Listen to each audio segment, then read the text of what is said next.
So we're going to work applications on another person.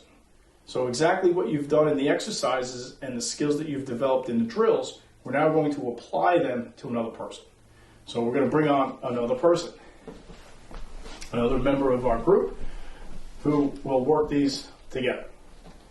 Always start with respect, because you're here to help each other, learn and develop. You're not here to harm. So if there's anyone that you're working with now, always start with the respectful gesture. Before we go into exactly what the Tai Chi provides in technique, just want to show the anatomy of the body in reference to how we are going to address it technically. So if he puts both arms up, I am now on his outside, right? So we call this the outside. And this is very important because on the outside, which goes all the way around, it is much safer for me to be here because I only have to really concern myself with this one side of his body, right? His arms and his legs. Most people have 2 arms and 2 legs. So it's not like you're dealing with an octopus. That would be pretty difficult to manage, I would think. But 2 arms, 2 legs, if I can be on the outside, if I can position myself on the outside, it's a lot safer for me.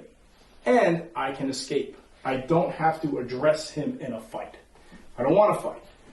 This part in here is the inside. Okay? Now, there's more goodies in here. There's more things that I can counterattack, but I also have to worry and concern myself with 2 arms, 2 legs, and his whole mass, his whole body size, his momentum which is coming forward, right? So if you can, what we're going to do in a lot of the techniques that you're going to experience in this Tai Chi form is on the outside. If you can move to the outside, move to the outside.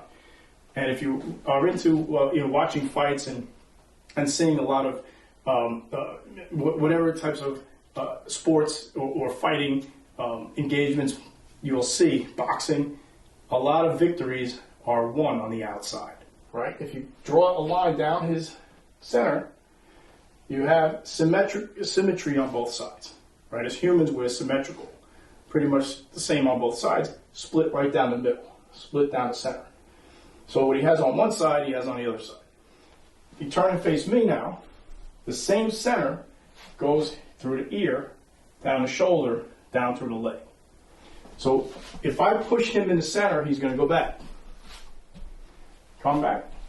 If he turns to face that way, and I push him in the center, he's going to go that way.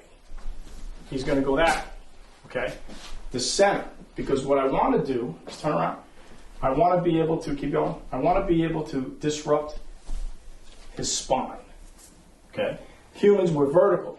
We're the connection between earth and the heavens, and we operate on a spine. And that spine,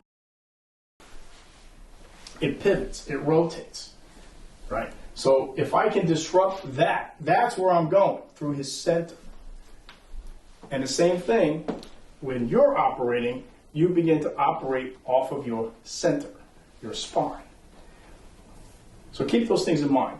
Those are very, very critical to understand in order to do Tai Chi correctly. It's the center that's moving, and it's the center that's yielding, and it's the center that pivots.